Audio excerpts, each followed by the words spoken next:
In Game 1, Splyce banned Tom. In Game 2, they banned Caitlyn. In Game 3, they kept up with the Caitlyn ban. Clearly a lane-dominant champion that Minitroupax is very comfortable on. Splyce, they could look to maintain that style, or they could try and shake things up. I still think the Caitlyn ban would be smart, but maybe on the side of Splyce, you don't go Braum. You can grab the Tahm Kench. Try and use that down in the bottom lane to have good early trades on their side. Makes it a little bit harder for Vitality to potentially tower dive and kill Kobbe if that ends up happening. And once you get to the mid game, you can use that Tahm Kench effectively. Ooh, that change gun. That's not an Olaf.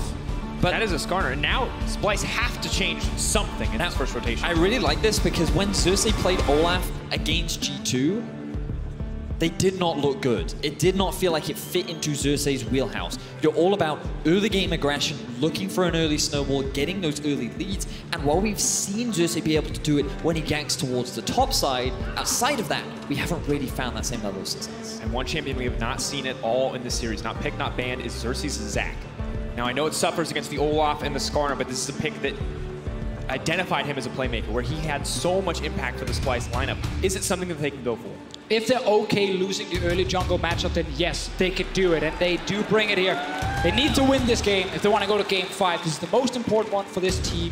All split long, and Xerxe back to comfort here, Drakos. You already talked about it. Now, early game, Skarner will control you. He has the advantage, but what Zac brings is ganks. And if you are proactive, oh man, you can set up some insane plays. Let's see if Xerxe can beat that playmaker. Big shift. Everything from Vitality. Wow, okay, so we typically saw Jiizuke on things like Ryze and Zoe during the regular season. Things that you can have an early game lane dominant setup with, things you can look to make plays with. This is much more towards scaling. This is when Team Vitality have fallen behind in the early game, and it feels like they're almost saying we're willing to match Splyce in terms of scaling. They're an Ornn and a Braum away from just taking Splyce's draft and saying, anything you can do, we can do better. They were so impressed apparently with the Azir Ezreal from last game. They're like, let's take it, we need it. But this is gonna change a lot for Vitality. As you highlighted before when they played scaling with the Azir, it's not been the same team. They've actually fallen behind a lot in these games and been really unable to get back in some of them. So this is a very different draft in this game. Of course, they do have the chance of a potential Game 5 and then change it once again, but it's surprising to see them move away from things that actually worked to now something completely different. Now the question is, will Splyce look to ban away Braum or Tahm Kench? Because then if you're Splyce, you can just look to take the other one, and then you force Vitality into this awkward situation where there's no real optimal support pick going up against them. So the option's going to be... I really like the Zoe pick from Nisqy. I think it's one of the great answers to Azir, and why some teams don't want to blind pick Azir anymore if there's still a chance of the enemy mid laner locking in Zoe. But Vitality, they don't care. They were fine playing against it. Vitality really want to ban away Peter Dunn. Yeah, why did they ban Peter Dunn? Available. Oh, the referee as well.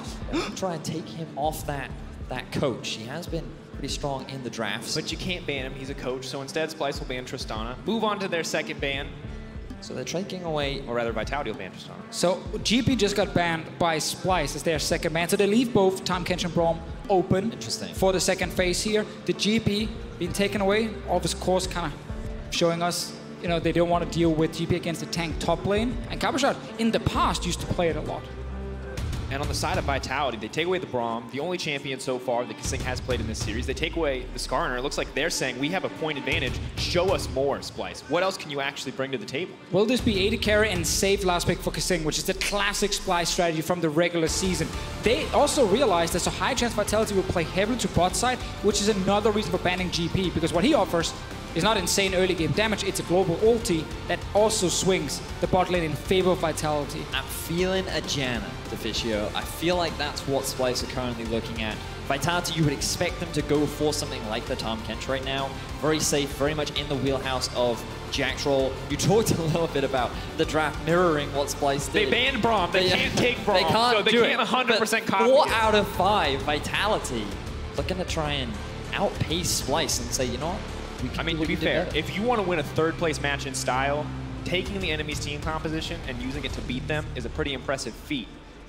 Vitality, though, mixing it up with the Karma as the final pick. It looks like despite not getting the priority pick on the bottom side, they're quite happy with this. They just know that Splyce is not going to go for Tahm Kench. They're so confident. They're thinking, Splyce want the range support. We do not want to give them that guaranteed pushing and winning lane. Or if it's Tahm Kench, Vitality saying we can continue to push the bot lane and try and take down the turret. But I think it's a little bit harder against the Sivir wave clear. And Splyce will have some playmaking potential with Tahm Kench, but instead it's a classic Kasing. Save it for last pick, and he then gets what he considers a good matchup for the bottom lane to try and actually see if Splyce can win it. Kasing finally off the tankier picks onto a range support again. Who's actually going to come out on top and bottom lane? One of the few matches where it feels like it's contested from the start in terms of push priority. Game 1 and Game 3, the way Vitality played around the bot lane, they got ahead. They got kills around the bottom side. They got early turrets. Will be a lot harder in this game. There's a lot less roaming potential from Jiizuke in mid. No Taliyah pick. It is the Azir, so this is a complete change for a team who's won 2 out of 3 games already in this series. Faith, though, remains in the Royal Arena.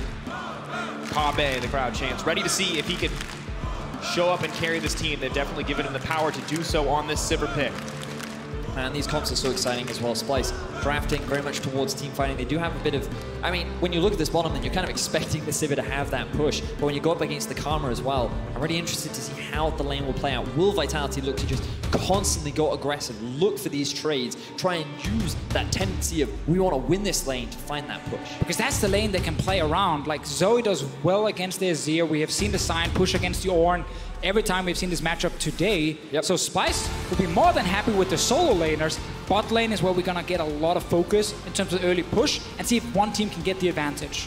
All right, well, as the teams load onto the Rift, let's head over to Laura, who's with Yamato Cannon to discuss. Very different drafting choices here. What do you players need to do to make it work with the Azir and Ezreal? I think right now in not both, but every single game we have priority on bottom. Bottom is doing fantastically against enemy bot.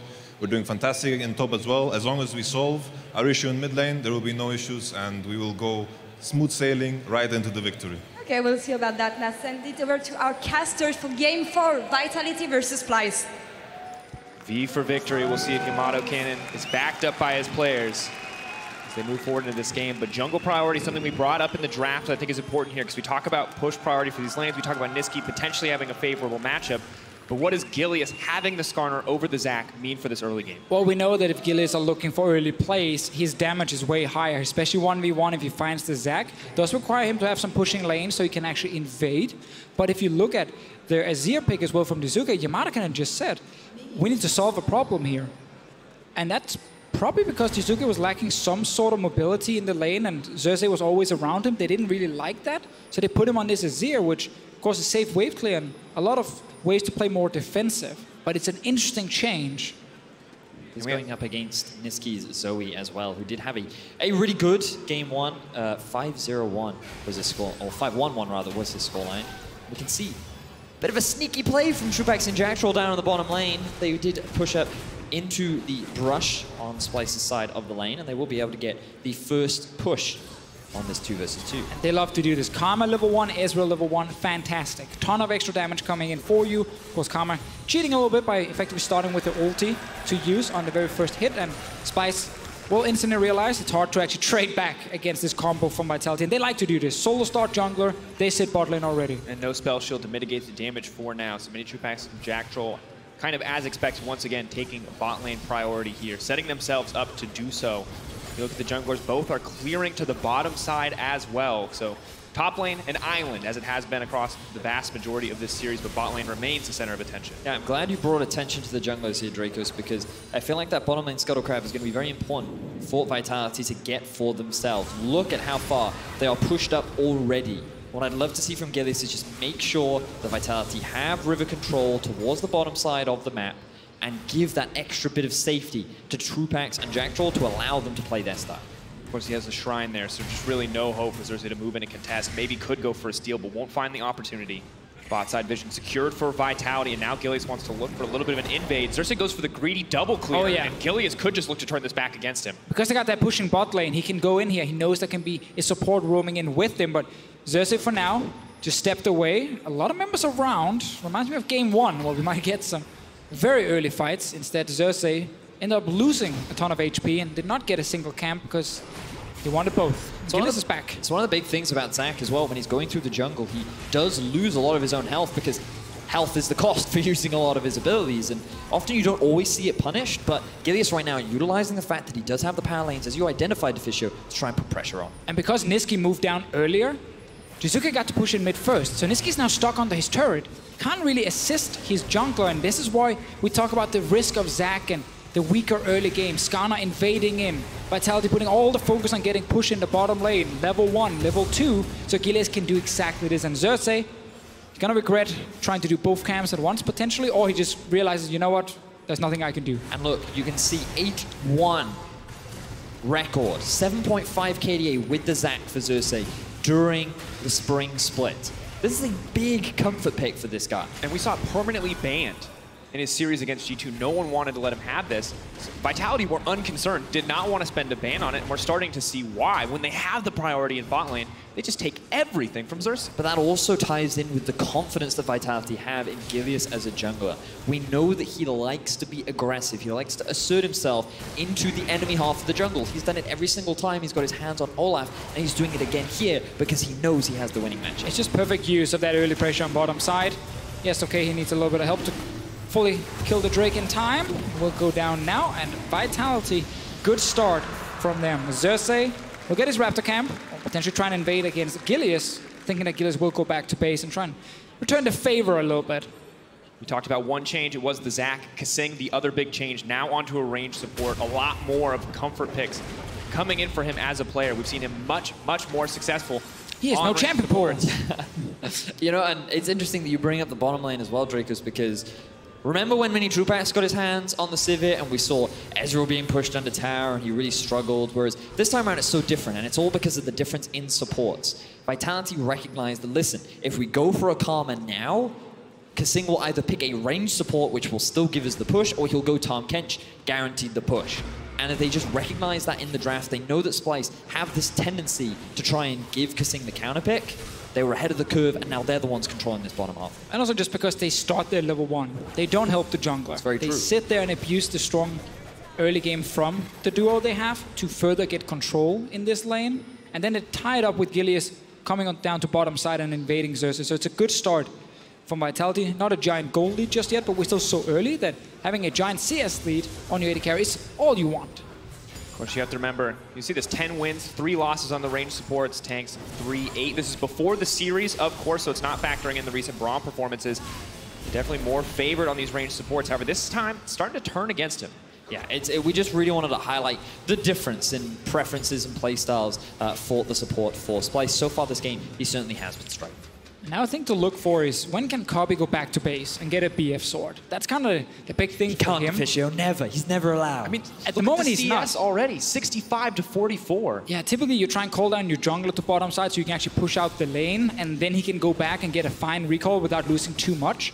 But in this case, it's Gilius controlling bottom side here. It's Vitality deciding when to go back, and if you can go back as Ezreal for Tyr and Sheen, ooh, you're very happy. Yep.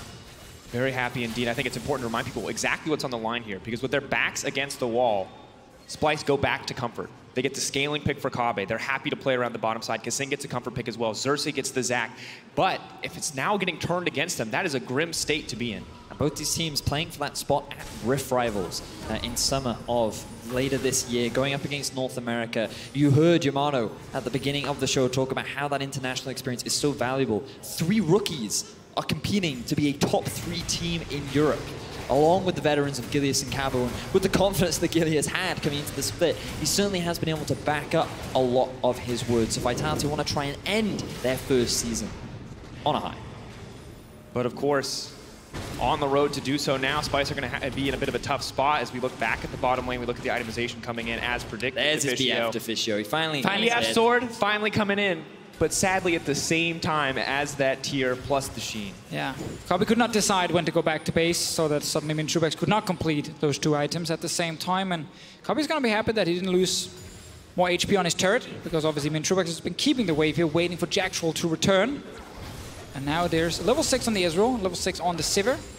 Advantage still over towards Vitality, but a bit easier for Kobbe to wave clear now, which is gonna be important in trying to just keep this turret alive. Will certainly help him out a lot, especially if he can get to the wave first. He's stuck using his boomerang blade and just clearing out the waves. Now Xerxe doing an old classic that we saw from Splyce, during the second half of the split where they often gank towards Odo, try to get him ahead, but he decides not to go for the gank. And despite being delayed a bit early game, didn't actually hurt him. He's level 6 before Gilius. Gilius, of course, spent his time on securing bot side vision, getting the Infernal Drake for his team, which Xerxe spent on then counter-junkling Gilius and actually get back in the game experience-wise. So this Zac has not been shut down that hard in the early game. It's just actually his bot lane kind of suffering a little bit because he can't help them. Yeah, having to lend Kasing a little bit to secure the bottom side, or at least attempt to. Did cost a bit, but it is good to see that Xerxe has not fallen too far behind. As you mentioned, this is a big pick for him. Really needs it to work if the team wants to find a win here and take us to a game 5. But Gilius keeping up the pressure, still willing to invade, still willing to force things out. And again, control wards in the river, something that Vitality have done a great job of doing throughout this series. Also, Jiizuke getting pushed in the middle lane. After the nerfs to Zoe, the wave clear was hit. And Jiizuke just taking advantage of that fact right now. Moving in now, once again, with Gilius, they want to take this blue. Mid lane priority, the Predator icon giving away intent here. Oh, it feels so bad to be the jungler of Splyce. Every time you try and do something on the bottom side, the enemy team invades. And your team can't really help you. Nisqy stuck in mid again. Xerxe just have to give up the blue buff, goes over to Jiizuke, and as we see as well, like when we've seen the Zoe versus Azir, we've seen the enemy jungler be around a lot, set up the plays with Zoe landing the sleep first and then getting free trades. Not happening in this case here because Xerxe is just kept under control for now. Things already looking a little bit grim in this early game. The tanks trade even on the top side. Nisqy may look to make a difference here, though. Ulti does come in from Odoamne. Not a ton of mana left for him, though, so can't keep the play going. Nisqy has to walk away. Splyce really needed that one to work out and just not going to get anything. And now he's missing mid. That's going to be a push from Jiizuke into a potential play. And look at the CS differences already, both bottom and mid lane, so heavily in favor of Vitality. And as you said, now with all this pressure set up to make a play on bottom side, for now it's just the Gromp, but they could look to play something aggressive here. Here comes Azir. Xerxe just wants to help with the wave clear as Cabo wants to look for the outplay. Not going to get it to shield up just in time. But in the meantime, bottom lane, Jacktroll was forced to burn the flash from the aggressive play from Xerxe. Recognize that Odo will be able to go back to base now, has the TP ready, will be able to buy a couple of items. Unfortunately, there's no deep vision for him to try and find a flank towards the bottom side. Cabo likely going to be doing the same soon so he can match that potential crossfire. Ooh, felt like Vitality could have gotten more there if Jiizuke had walked down instantly with his junk to try and force Splyce away from that turret. But instead, they ended up just getting a flash blown on their support. Jacktroll was very quick, feeling pretty scared. And that can actually hurt him now if he wants to continue pushing to the enemy turret. The fact that Xerxe could jump over the wall and just kill him without this flash. A small way in for Splyce's bot lane if the jungler is around. For now, it's just not looking great with that CS difference. Yeah, for now, the Inferno and about 1k gold lead in the favor of Vitality. Exactly what they like from the early game. They're going to force out the lane swap here. No longer looking to sit in that lane against Minitroupax. And of course, Vitality not aware of it, so Splyce will have priority here on this swap. I mean, it makes sense, right? You're expecting to lose that tower rather than just immediately losing it. You may as well generate pressure by creating a numbers advantage up top side and then create this trade of towers. Also, with Drake being alive, they're expecting Gilius to be bottom lane. This actually means Splyce could start the Rift Herald while also going for this early turret and try and get 2 objectives, while, of course, losing the first turret gold on their side. But they're so far behind at the moment that they just want to try and get this turret down, make sure they get some gold for themselves, and Xerxe can then go Rift Herald, as we just mentioned. And this could be a good trade for Splyce if they get the Rift Herald, but I think Vitality with the first turret gold, also getting another Drake, are going to be fine with this. Yeah, I feel like this is a best case scenario for Splyce given the situation you're put in. Oh, but Kobbe's there. Good wave clear. Uses the ulti. They're not going to be able to break the tower quite yet, so Xerxe in the meantime going to try to take the Rift Herald, but they're ready to contest. Potentially Jiizuke could move over and look to stop this. Yeah, if he moves over there to try and be annoying, Xerxe might be forced to jump out, but he's playing it safe knowing he's going to be alone doing it. So we get the bot lane turret plus Drake for Vitality. Splyce knew they would lose the first turret, and they still get double objective. So in a losing situation, this is not a bad trade.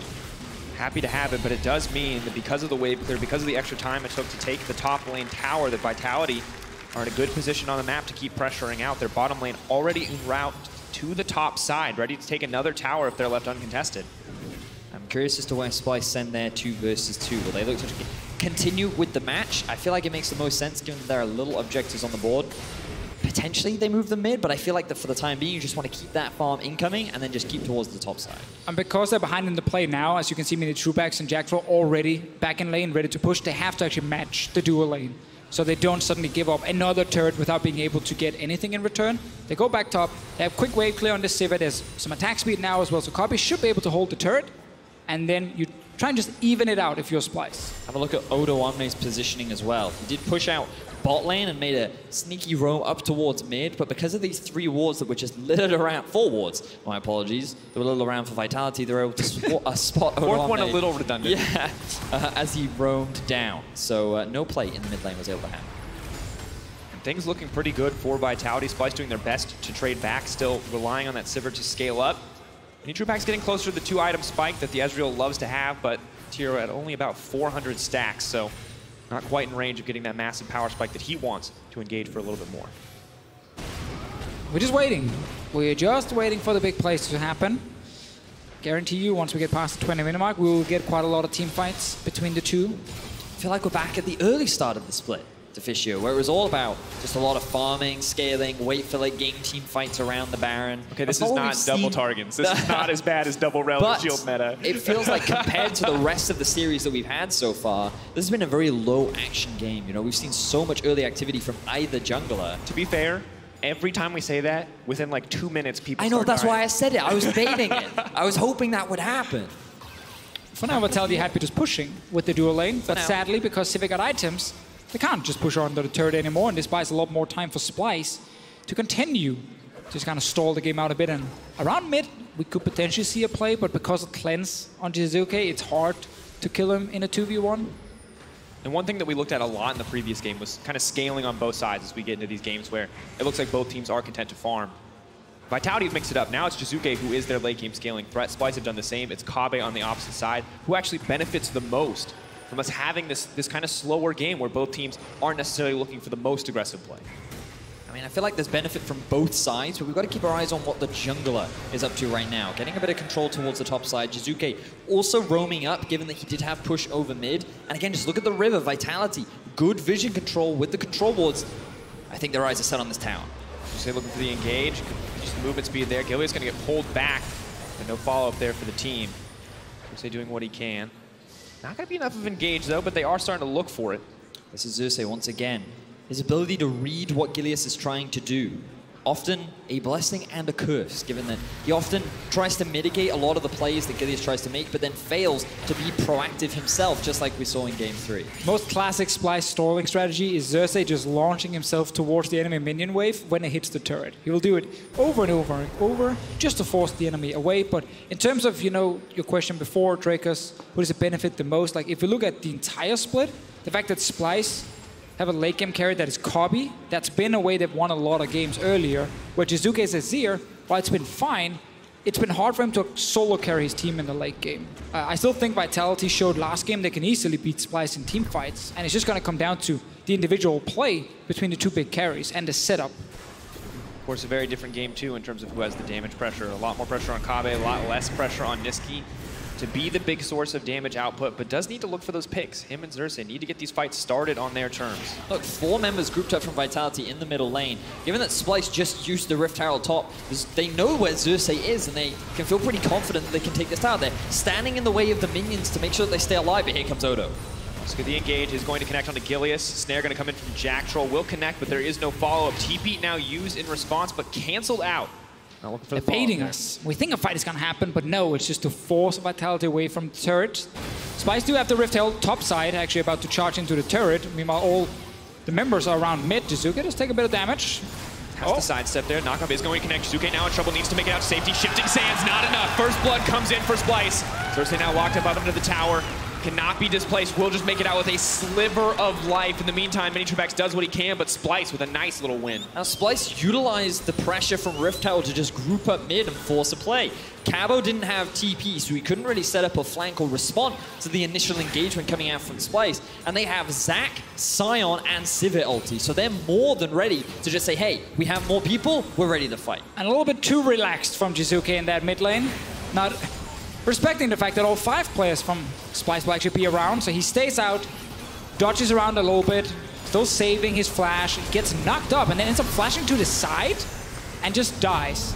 That was one of those deaths where he could easily have stayed alive, and I think he just said something, I think there was an F word in there, and then something up. Flip. That was Fudge. it. I flipped up, that's what he said. Yes.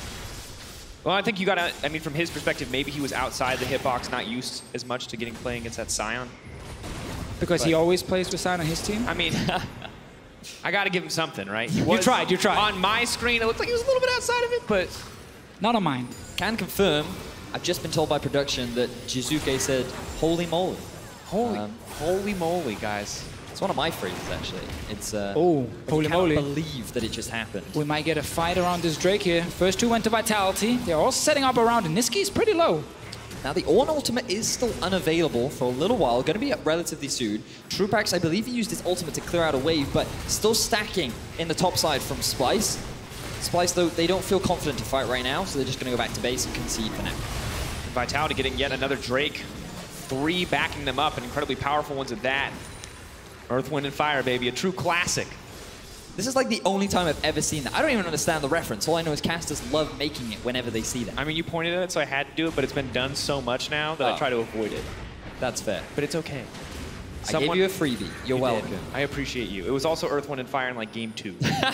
All right, but let's have a look at how the gold is comparing right now, because while Vitality have a small early game lead, I feel like that given how much pressure they were applying on the bot side of the map, that pressure has kind of been alleviated now from Splyce, and they're feeling a little bit more comfortable. We start to think about how much more teamfight value this Xerxe is going to have when you compare it to Gilius' Skarner, who's now just been caught out.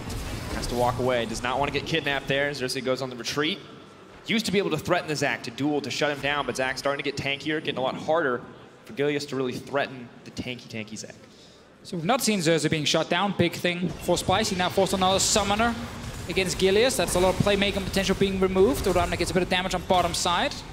Meanwhile, the rest of Splyce still around mid. So we have this close game. Game 4 between them. Gilius now waiting, and then no flash. He's gonna go forward. Minitroupax throws down a bit of damage. Xerxe actually taking a lot there. Very low mid lane tower.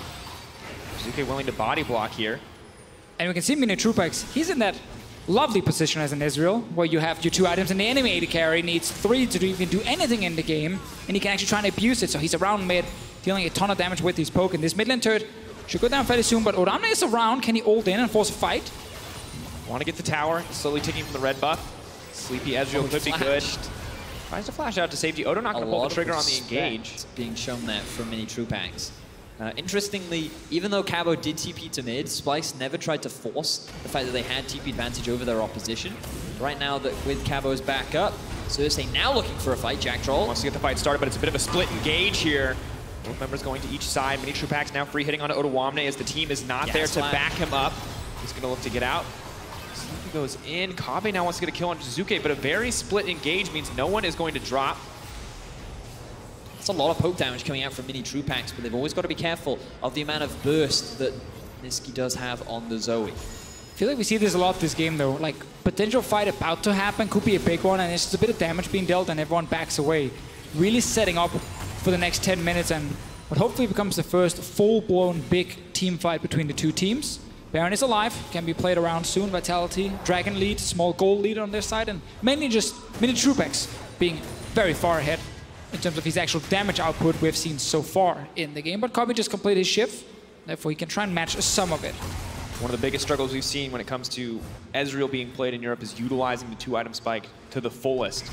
We talk about once Sivir hits that 3-item spike, she's going to be able to match and even out-damage the Ezreal. So a bit of a window here that Vitality need to capitalize on. Should be very close to his Blade of the Ranking as well, with the Cutlass already completed. I feel like with the composition that they have, Vitality more than happy to set up these kind of pressure points around the Baron area. They have the Ornn. Remember how valuable he can be in these choke points, but it's really important that you get this deep vision too because of the avenues that Xerxe can take to start these fights. We've talked so much about how Xerxe as an individual is the big catalyst for starting the fights for Splyce. When you get to play the Xerxe and when you can come out from almost anywhere, it's really important that Vitality have this kind of deep vision control. Now we can see tension starts to build here. Splyce know their backs are against the wall. They've been able to get small advantage in terms of that single kill, but otherwise they've been a bit behind across this entire game thus far. There we go. Tower will finally go down. Now a 2K gold lead in favor of Vitality on top of the 3 Drakes. Both teams seemingly content to continue scaling, but Vitality making sure that they make the most of their advantages as Minitroupax continues to play front line. Kobbe maybe looking for the engage here. Kasing gonna leap out, but forced to use the ultimate on himself. They're trying, once again, they're trying to get the fight here. favor of Vitality, but everyone just backs away, and now it's some return damage. Minitroupax forced to jump away, took the big hit to his face. And when you think about who that trade went in favor of, you'd argue that Splyce did, because Minitroupax has now been forced back. One of the big damage dealers available for Vitality is no longer available, so Splyce get priority over mid. They also can clear out some of the vision throughout the river. And they're the ones in control of the Baron for now. And then, yeah, you get some of these wards down, you buy a bit more time by pushing the lanes, but I think Vitality can return, replace the same wards, start baiting around the Baron if they want to, and abuse Minitroupax and his advantage.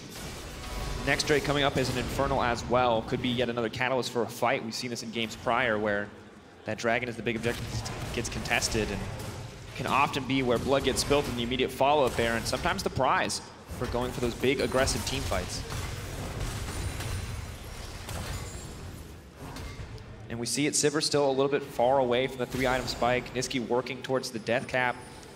Seems like maybe there's an opportunity for Splyce to find a pick to get things going in their favor, but they're playing very, very safe at this point in the game. I was a little baffled there, looking at Jiizuke's build path. I'm like, I can't remember what Fiendish Codex and a Blasting one built into. And then, of course, the Banshee's there. It makes a lot of sense. You're not supposed to admit that. Yeah. You just don't talk about it until it's completed. It's important to recognize your mistakes. Now I have learned, along with the audience. But they already knew. Don't bring the audience in here with you. Don't blame this on them. This is really good though. Troupax gets the top lane turret. Still has 15 seconds to walk bot lane and fight for the Drake. And Kobbe's item build is so expensive with IH and Essence Reaver, so it's going to be a while before he gets it. And that means Vitality should be able to secure a 4th Drake for themselves. And that's going to be big in terms of the scaling, because we know it's going to end up in some of these big late game fights. The double Infernal there will be huge for them. And I don't know, Splyce might stay around and try and fight it, but their AD carries is a lot weaker. Have to be careful. You give Azir. He's sleeping in the wall. Interesting. Doesn't make it out. Poke continues to come in. Here we go. This could be Drowsy Karma going to be a little bit awkward. Jiizuke there to body block. Not quite what he wants, but using soldiers to cut off the choke point. Kobbe steps forward, takes a long... Xerxe gets the dragon in the meantime. Finally, Splyce getting something for themselves. Still behind in gold, but Xerxe proving he can still outsmite.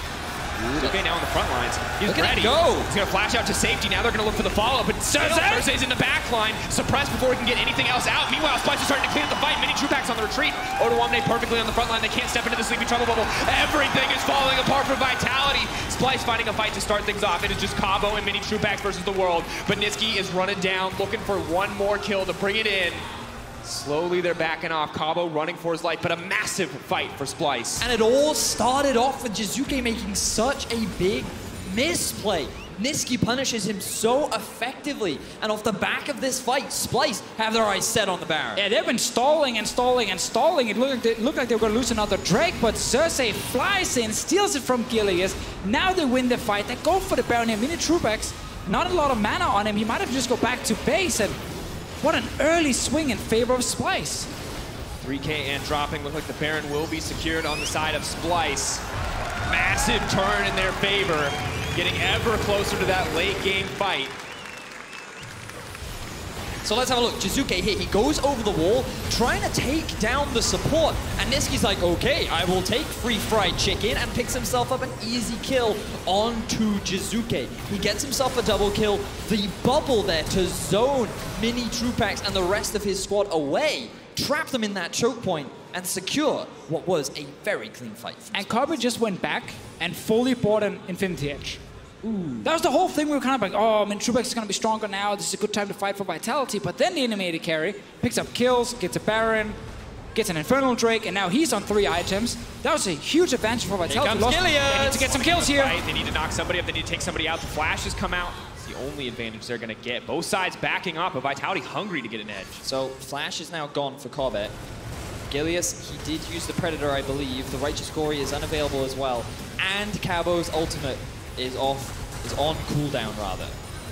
Bit of damage. Look at Xerxe, he's coming in. Once the fight started, we'll take right back into the middle of the team. Kobbe, is he going to be able to make it out? Looks like he will just get cut down, and Vitality in no position to respond. Jiizuke is not there.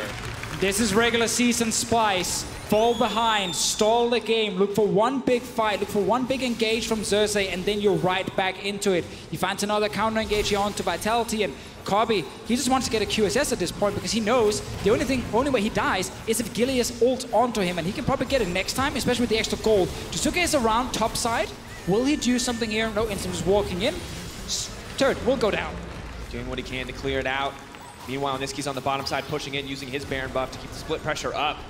Things looking a little bit grim now for Vitality. Such an even game for so long. Suddenly turning against them, a single play, a single bad fight, giving Splyce the edge. You know, we talked a lot about how at the beginning of this game, Vitality effectively picked Splyce's comp. They went more towards the mid late game. They didn't rely on getting an early game lead, and we talked about how during the regular season, this was not how Vitality found wins. And so far, in this game, they weren't able to find any early advantages. It came down to one mid-game fight. They ended up falling behind, and Splyce, now they're in their element.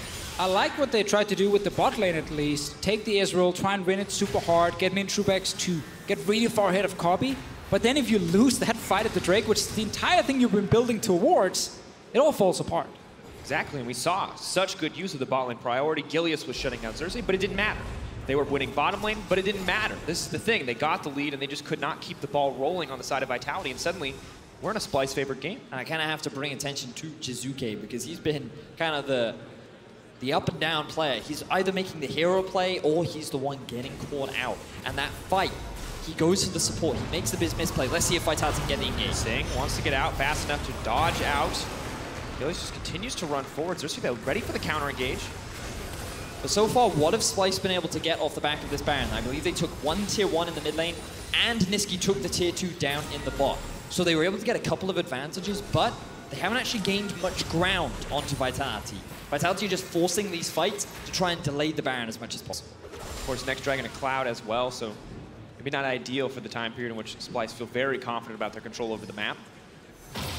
But you got more time to get QSS on your AD carry. Yep. You got more time for your jungler to outscale the enemy jungler in the next few fights. And I also think Lulu, with the way she buffs up her AD carry to basically run that insanely fast that it feels like Kobbe can do whatever he wants. Like, it's so powerful in the late game. So Splyce will be happy just getting the Baron in the first place and not having to concede the first one, despite not getting an inhib or something with it. And it's very reminiscent of when Kasing would bust out the Zillion. Use that movement speed so the Kobbe is just untouchable in fights. It's a very similar strength that the Lulu will provide. And you guys have already brought it up. Let's just say again, this is a flashback to the early weeks of Splyce. Yes, a little bit rougher in the early game, but this time they stay even. They don't fall behind. And suddenly they're in that terrifying late game point. And the fact they also got that Infernal Drake. They were not supposed to even get close to it, but Gilius lost the Smite War against Xerxe, and instead of being double Infernal on one side with an Azir, who then becomes the massive late game threat, it's Splyce grabbing it for themselves. Just insane value for one Smite. And you look at it, 303 CS, but still only 2.5 items coming in for Jiizuke.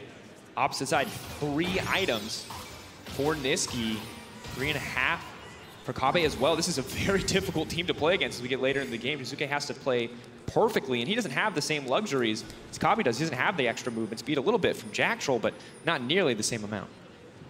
I'm interested to see how Vitality can claw their way back in, if they can at all. Splyce, so good at this point in the game. This is where we've given them so much praise, and they're drafting a composition that is designed to tailor their strengths. Nisqy bringing out the new Zoe. He's been playing overall fantastically throughout this series, and now on the Zoe, 2-0-2. 3 items finished. 1 misplay from Vitality could result in your death if Nisqy sees the opportunity. Yeah, if you're Gilius right now, you gotta be careful because you're just gonna die right like that. Splyce find the individual member, they pick him off, and now it is all too easy for them to get control. Man, that single ward just completely baited Gilius. He wants to kill it so badly. Suddenly a red buff AD carry walks out around the corner, kills him, jungler flies in as well, and now Splyce, they can suddenly get a bunch of turrets. This looks like a game where it was just waiting for second Baron, but I guess one single ward was enough to get Gilius to move forward. And Splyce, I mean, just keep up the pressure. They may not be able to break an inhibitor here, but the gold solidly cemented in their favor at 30 minutes. Almost a 6K gold lead and just continuing to scale up on the Sivir pick. Yeah, and just to make it better, like all the correct people have gotten all the kills on Splyce. Yeah, you double carry setup, the tanks can just get a bunch of assists, same for the support. Kobbe is set up to completely take over this game. And 100% kill participation from Xerxe on Zach. We talked about the team really wanting him on this pick to be the proactive one. We didn't see it in the early game, but when it came to turning everything around, he was a massive part of that. Odo now moving through, may just get caught out here, unstoppable with the flash forward. They're looking to pick off the tank. They want to get something there. There's nobody here on the side of Splyce to respond. They will get 1 kill. Odo flashing out as well, but now Nisqy looking to fire back. Zombie Odo wants something. Sleepy Gilius will make it out to safety. Cabo zones for the rest of his team there. I think Odo was looking for a fight, but then they realized Nisqy was not there. Yeah. So the rest of the team just stepped away, and Odo was now caught, walking in himself, looking for that. Baron is spawning now. He's still dead for 35 seconds. That's a TP when he's alive, but that's 30 seconds for Vitality to try and set up at least something around the Baron. And they have a pretty fast Baron taking team as well. Both the Ezreal and the Azir primed and ready to just shred through its HP. Xerxe, can he go for the second steal? Will Gilius look to gamble? Or will Vitality, for the time being, just wait? Remember, TP is still available for Odo. No flash for Minitroupax in this fight in case he gets CC'd. Vitality, they're around the Baron, but they're waiting so long that they can't actually do it now, because Odoamne would respawn, be able to TP into the fight in Splyce. Despite a mistake from their top laner, only lost a Drake. Oh, Nisqy. Built enough of a lead that they can afford to make a small mistake like that. Not exactly what they'd like. Does lower their gold advantage a little bit, but still clearly in control of the Baron pit area. Will regain control. They have push on the top side and on bottom.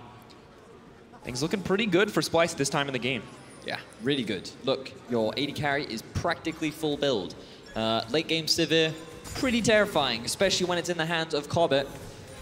This guy playing in front of his home crowd wants to do his home country proud.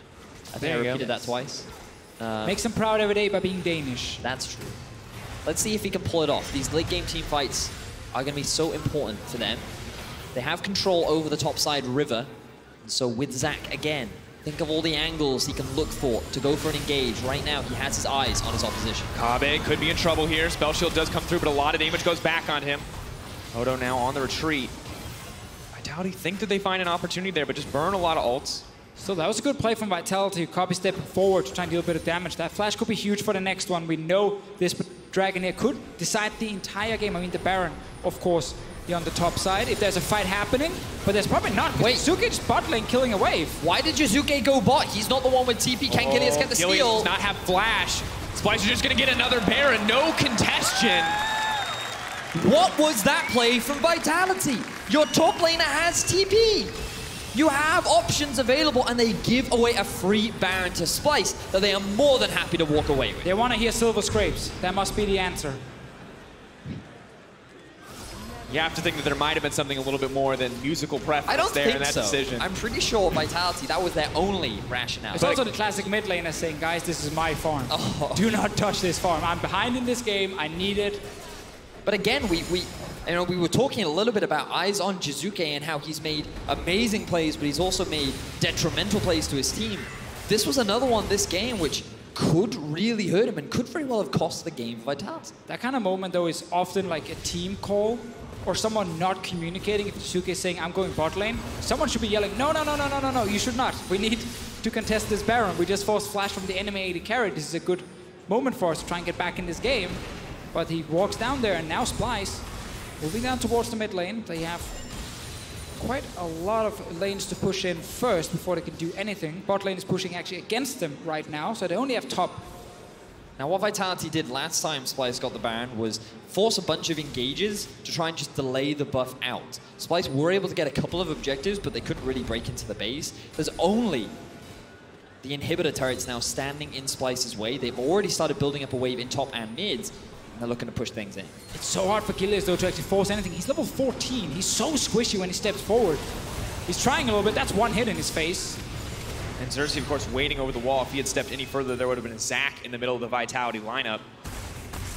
Kobbe, though, still struggling a little bit to get in and hit these towers, still very limited in his range.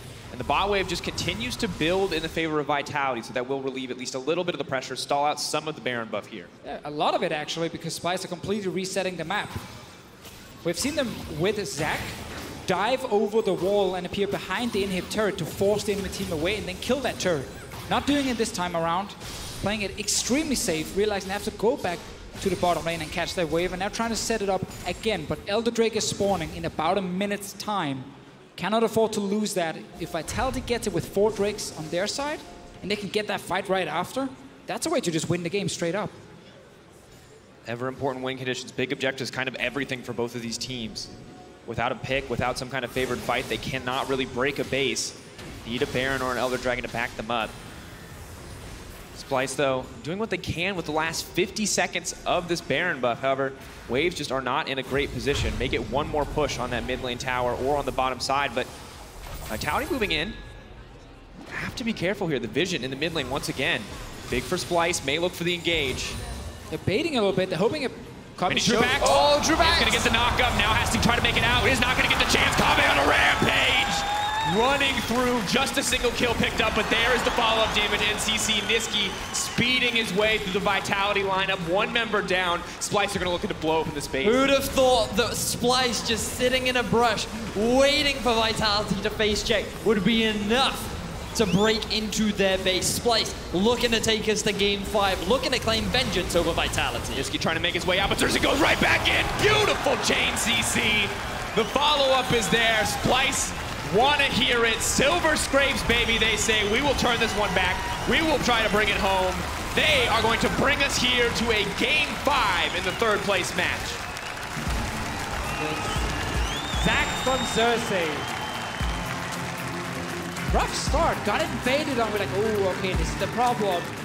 But didn't really get fully shut down. He got back into his game. He had some really good setups around some of these mid lane fights with good counter ganks, and of course Kobbe picking up all the early kills. Yep, I mean, we just kind of see the difference when you put Vitality in this situation where they need to play these mid to late game kind of comps. They just failed to. Yes. Like, the Dragon was perfect for them. They had everything that they could want, yet they failed to execute when it matters most. It's not a new thing that Vitality's late game is not their strength. It's early game, it's proactive, pushing, roaming comms, but they literally took Splyce's draft from game 3 and said, you guys failed to play this. We will show you how to play this. And in terms of their carry duo, in terms of mid and AD carry, they swapped the role. They said, Jiizuke, you have to chill in the early game. Minitroupax, it's on you to play aggressive. After the entire series had shown us that when Jiizuke is the one who gets to set the priority and Minitroupax is the one who gets to scale, things just look good for the team as a whole. But I feel like I would challenge that a little bit because I feel like the Minitroupax has been like pre-lane dominant in every single game. And for Jiizuke, he's just an individual that just seems to have these severe up and down performances where he wanted to make a play and it was the wrong time to do it. And it was just the wrong time. Like Jiizuke, you know, you think about in game 3 where he had that amazing 3-man to the knockback, and then you compare it to his Azir where he's like, oh no, you just dived into 3 people. And the big difference there is that play was facilitated by the team. You had the Sion, he was coming in second. Everyone else had the setup. He was there to make sure that the fight turned in their favor. This game, he was all on his own, man. It's just crazy to think back to that Dragon setup that effectively got Splyce ahead in this game, where it was Minitroupax being strong, they were ready, they even started the Drake, Xerxe flies in, steals it, and with an AD carry just sitting on 2 items at that point, they still win the fight, not because of him, but because of some great plays from the rest of the team. Everything falls apart for Vitality. They lose the Baron as well. That was the biggest swing in favor of Splyce they could have hoped for in this game. And I do feel like a lot of respect has to be shown to Splyce. The amount of times that they disengaged from a lot of the engagement Vitality tried to force as well, especially around mid. Like, they would often just trade ultimates, not be afraid to sacrifice those flashes just to make sure that Vitality did not find the fights that they tried so hard to create. I think the first pick, Olaf, might return for Gilius. That's what I feel. They tried to steal away a bunch of picks, but Splyce now has choice of side. They may look to pick blue side first, they lose the Swain ban, and then they can ban Olaf on their blue side.